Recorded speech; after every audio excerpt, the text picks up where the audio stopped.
Hello, guys. So I am here to do reading with Magnus. I will be reading, let's see where we're at, chapter 37. So I'm very excited.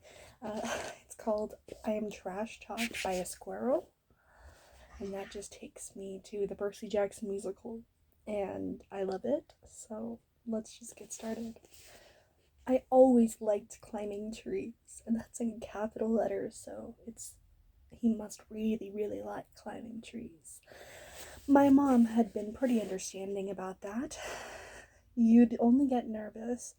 She'd only get nervous if I got about 20 feet. Oh, I could not do that. Then a little tension crept in her voice. Pumpkin, that branch may not hold you. Could you come down a little? On the world tree, every branch would hold me.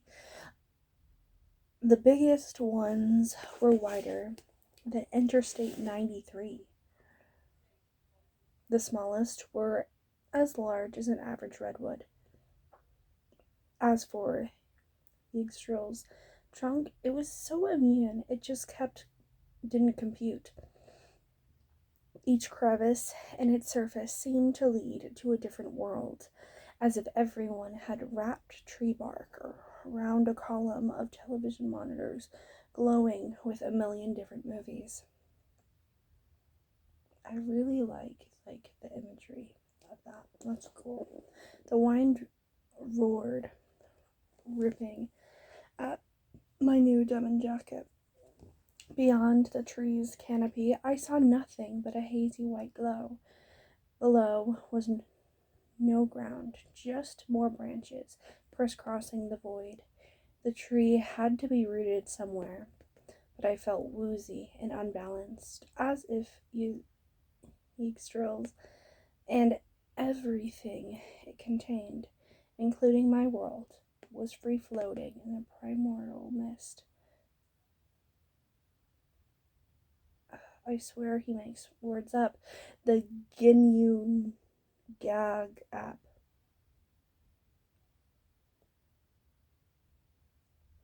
Okay, if I fell here, base case scenario, it hit another branch and break my neck. Okay, that worst case scenario, I'd keep falling forever into the great white nothingness. I must have been leaning forward because Blitzen grabbed my arm. Careful, kid. First time in the tree will make you dizzy. Yeah, I noticed. Hearthstone still sagged between Sam and me. He tried to find his footing, but his ankles kept bending in odd directions. Sam stumbled. Her broken shield slipped from her grip and somersaulted into the abyss. Oh, that's really sad.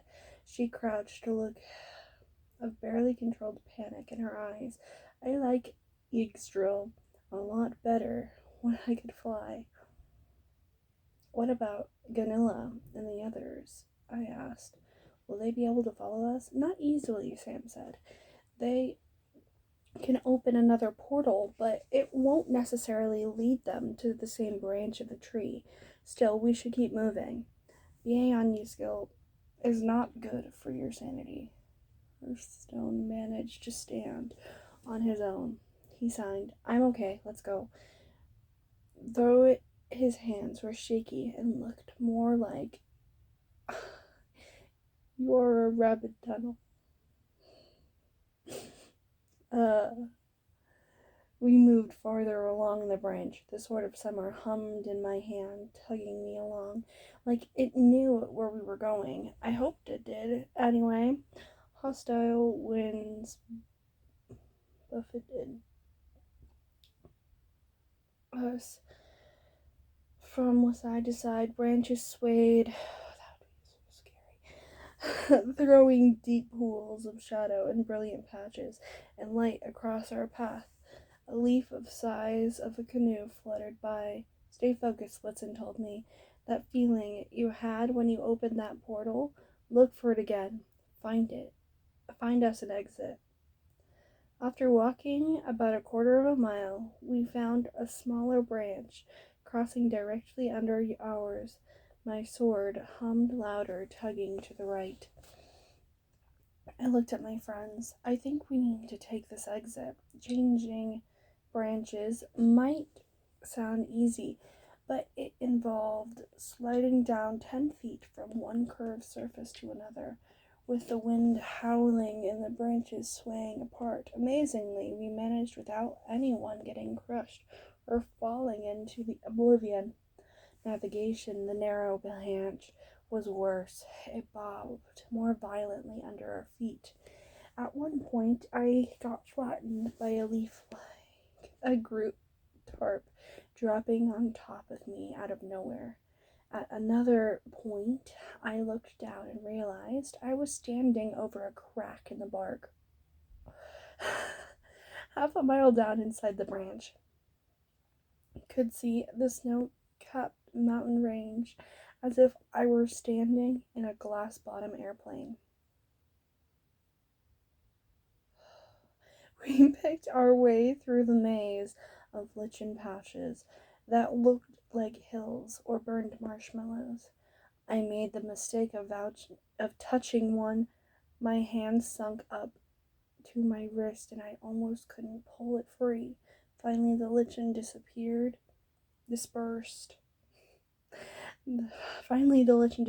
into smaller clumps, like burned marshmallows. So we flowed our branch until it split into a half a dozen unclimbable twigs. The sword of summer seemed to go to sleep in my hand. Well, Sam asked. I peered over the side. About 30 feet below us, a larger branch swayed.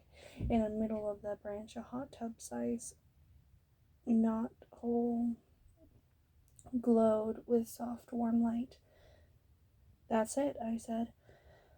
That's our way out. Blitzen scowled. You sure?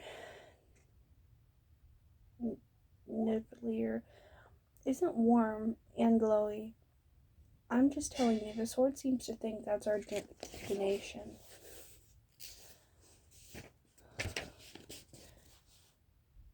I'm wondering where the squirrel is.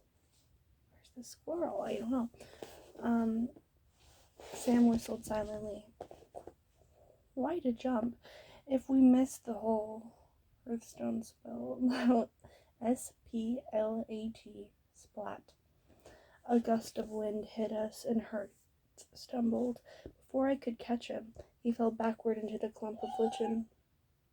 His legs were promptly swallowed in a marshmallow gunk hearth. Blitzen scrambled to his side. He pulled at Hearth's arms, but the mucky lichen held on his legs like a needy toddler. We can cut him out, said Sam. Your sword, my axe. It'll take time. We'll have to be careful on his legs. But it could be worse. Naturally, things got worse. From somewhere above us came an explosive yark. Okay. Blitzen crouched under his pith helmet.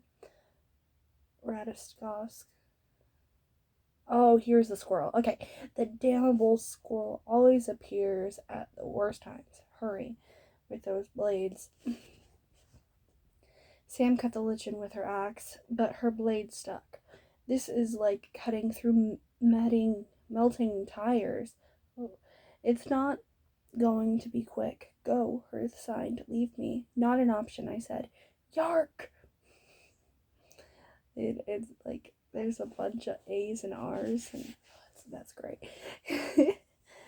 The sound was much louder this time. A dozen branches above us, a large shadow passed across the leaves.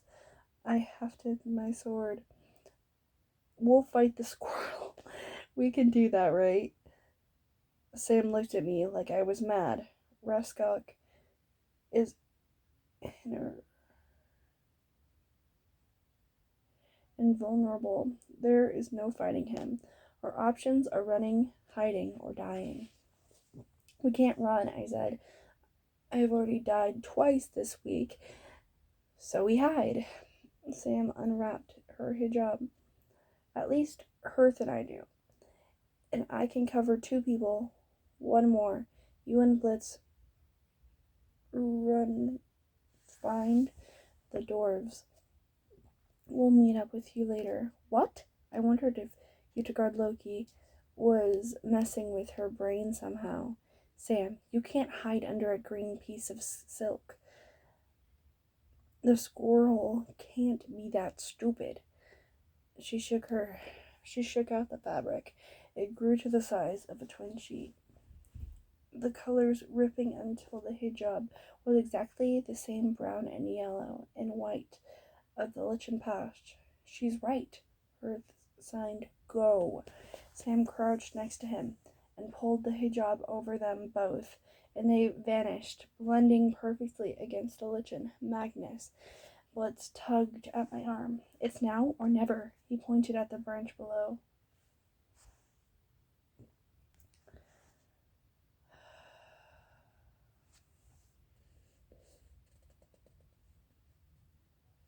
The knothole was closing.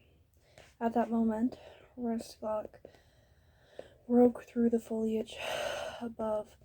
If you could imagine a Sherman tank covered in red fur barreling down the side of a tree, well, the squirrel was way scarier than that.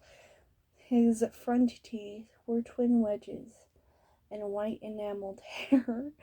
His claws were scimitars. His eyes were sulphur yellow, burning with fury. Yark! The squirrel's battle cry pierced my eardrum. 1,000 insults were packed into one sound, them invading my brain, drowning out any rational thought. You have failed. No one likes you. You are dead. Your dwarf's pith helmet is stupid. You cannot save your mother.